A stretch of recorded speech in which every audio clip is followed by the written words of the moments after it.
Everybody has a name, but where the name came from and what it means, not everybody knows. Anyway, this ain't all about me.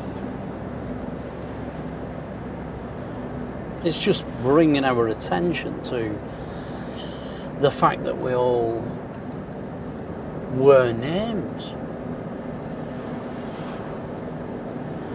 But do we know what's in the name that we were given?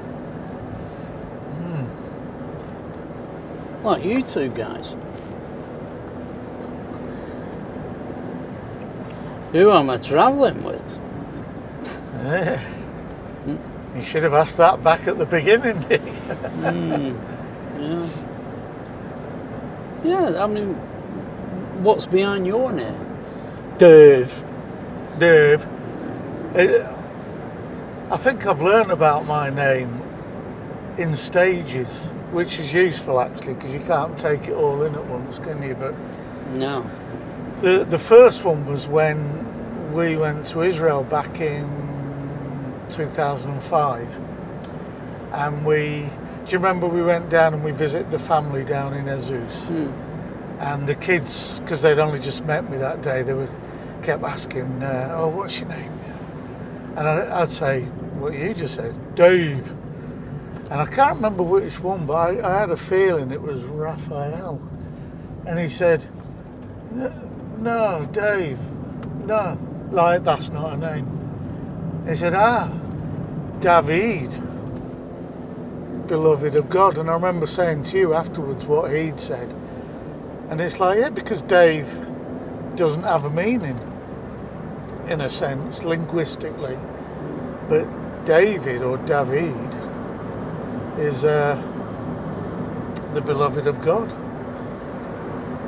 And straight away I knew that before, but when it somehow confronts you, it's like, not only does it give you something, but it then asks something of you. This is a name to live up to, isn't it? Well, it's your signage. It's like front of houses over the shop. The beloved of God lives inside here. Yeah. That alters things for me dramatically when I find out about a person's name. I start to look at them in a totally different light. Yeah, as it should alter things for us. We should start to. I mean, my second name is I'm named after my dad, Derek. And again, I didn't really think about it until I left work, and this is a strange way of finding this out, but basically I've always used my work email address. So if someone says, "Oh, I'll email you something," I'll give them my work email address, which doesn't really say anything. But when I was retiring or leaving work, it's like, I need a proper email address. And I was thinking of David Derrick. And then I realised, of course, I'm David, son of Derek. Derek is my dad. Yeah. And again, in Hebrew, Derek or Derek is way, the way. So then a new dawning came with a new challenge. So not only am I now David, son of Derek, beloved in Hebrew, son of the way, but now that really is something to live up to.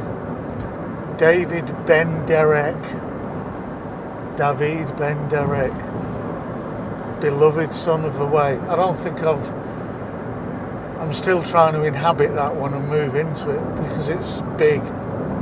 But beloved son of the way. Yeah, and then Baker. I'm not. Well, baker's just someone who makes bread, isn't it? But we all love bread. And again, the only thing I've got from that at the moment is, and I have tried to make bread, and I've had some successes, and I've had some very flat failures. But the key thing, I think, is that what we most like is fresh bread. So it's like, if I'm going to be a baker, I need to bring something fresh. But that's where I'm up to with my name, and I'm still moving into it. What about you, Dan? No, yeah. Because it isn't Dan, is it? Although Dan's a tribe of Israel. Yeah. Anyway. I'll have to just nick your mic. Well, you don't have to plug, I'll just use a unit, but it may not work because it's a bit dark back here. Anyway, let me just that. You got mine? No, I'm just using Dave's transmitter. Alright. Let's stick that on there. While she's just doing that, somewhere around here soon I might be turning off to try and find this wild goose roundabout. Yeah, just let me know when we're near there because I'll need to change my phone. Yeah, my name. It means God is my judge. Wow. Hold the front page. Yeah, that's a... Which is quite a foreboding, not foreboding, formidable. Yeah. Ain't it? Just think about that. Yeah. My name is... You imagine, like, cops knocking on your front door. Excuse me, I'm looking for God's judge. I'm looking for the beloved of God. Are you? Mm-hmm. Are you this person? Yeah. Yeah. Because this has got implication to it. Are you in? Yeah. And Is more- it you? And most of us have not recognised the profundity of the name we're standing under. Anyway, sorry, I cut across you there. That was as you were that man.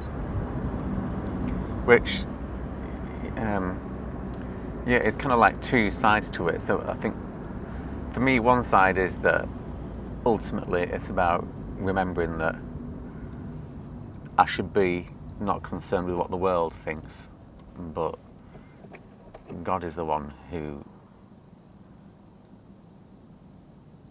oversees and is in control of my life. So, you know, and there have been numerous times in my life when I've handed or asked God to take over control of things because I've been through some challenges, and God's brought me through them, and He has taken control of things in ways I didn't expect, you know, in amazing ways. And yeah, it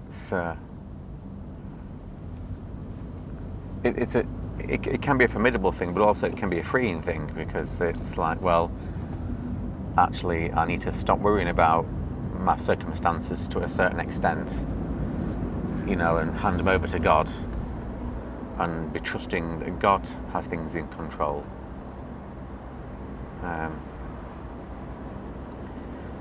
So yeah, it's like, you know, on one side it's the foreboding of, you know, God decides my fate, you know, and God is my judge of my character as well. You know, so you know, so on that side of things, it's, you know, I shouldn't be worried about what the world thinks of what I do with, you know, how I live my life. I should be concerned about serving God. So, you know, there's that side of things, and there's the other side in that, you know, a judge also makes judgments, you know, and makes decisions about your life. So, you know, yeah, it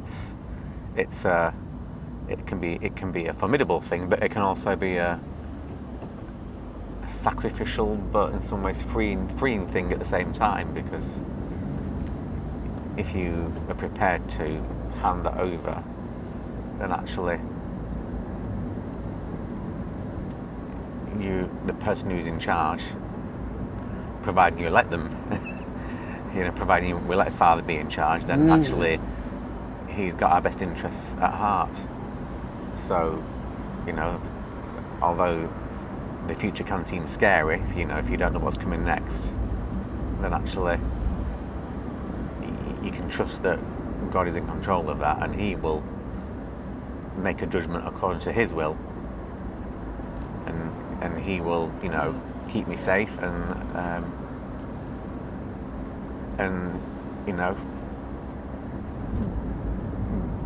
exciting things are going to happen.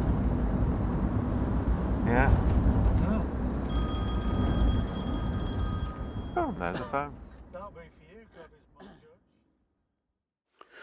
To those who overcome, I will give a white stone with a new name engraved upon it, which no one knows except the one who receives it.